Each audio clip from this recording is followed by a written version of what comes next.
আমরা সকলে জানি আমরা এক সময় এই দুনিয়ার মধ্যে ছিলাম না। আমরা এক সময় এই দুনিয়ার মধ্যে ছিলাম না এবং এই দুনিয়ার মধ্যে আমরা থাকব না। আমাদের সবাইকে এই দুনিয়া থেকে ছেড়ে চলে যেতে হবে পরকাল জগতের মধ্যে। আল্লাহ রাব্বুল আলামিন আমরা যে এই দুনিয়ার মধ্যে ছিলাম না, আল্লাহ রাব্বুল আলামিন অন্য এক আয়াতের মধ্যে বলেন যে আমাদের অস্তিত্ব ছিল না, আমাদের নাম নিশানা পর্যন্ত ছিল না। আল্লাহ রাব্বুল আলামিন বলেন هل أتى على الإنسان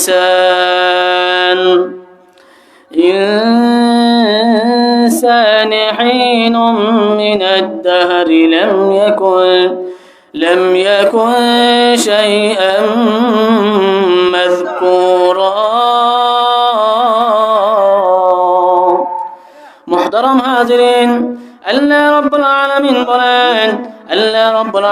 বলেন হে দুনিয়ার মানুষেরা শুনে রাখো, তোমরা তো এক সময় তোমাদের অবস্থাটা এমন ছিল যে সময় তোমাদের নাম নিশানা নেওয়া পর্যন্ত কোনো অস্তিত্ব ছিল না, তোমার নাম নিশানা পর্যন্ত ছিল না।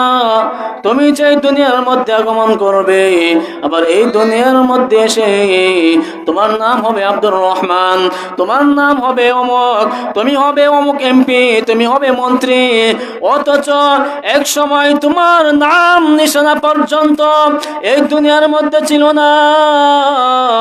আমি আল্লাহ রাব্বুল আলামিন তোমাদেরকে এই দুনিয়ার মধ্যে পাঠিয়েছি, তারপর তোমাদের নাম নিশানা শুরু হয়েছে, তোমাদের নাম নিশানা অস্তিত্বের মধ্যে এসেছি, কিন্তু এক সময় তো তোমাদের নাম নিশানা নেওয়া পর্যন্ত কেউ ছিল না।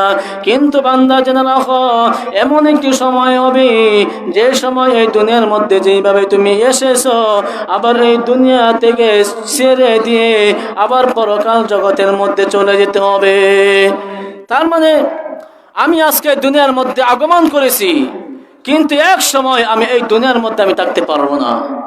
সেই জন্যই আমার তেলাওয়াতকৃত আয়াতের মধ্যে আল্লাহ রাব্বুল আলামিন বলেন কাইফা তাকফুরুনা বিল্লাহ।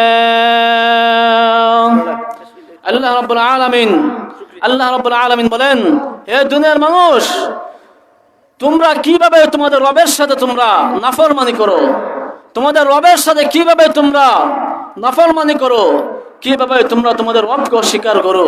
কিন্তু তোমাদের কি জানা নাই যে তোমাদের অস্তিত্ব এক সময় ছিল না, যে তোমরা তো এক সময় মৃত্যু ছিলে, যে সুম্মা ইউমীতুকুম সুম্মা ইউহয়ীকুম, যে তোমরা তো এক সময় মৃত্যু ছিলে, অতঃপর আমি আল্লাহ তাআলা তোমাদেরকে জীবিত করেছি, আমি আল্লাহ তাআলা তোমাদেরকে জীবন দিয়েছি।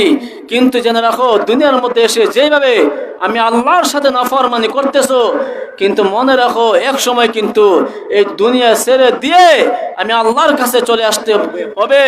তখন কিন্তু তোমার নাম নিশানা, তুমি দুনিয়াতে কি করেছো, দুনিয়া থেকে তুমি ভালো কাজ করেছো নাকি গুনার কাজ করেছো, সব কিছুর হিসাব কিন্তু আমি আল্লাহ তাআলার কাছে দিতে হবে।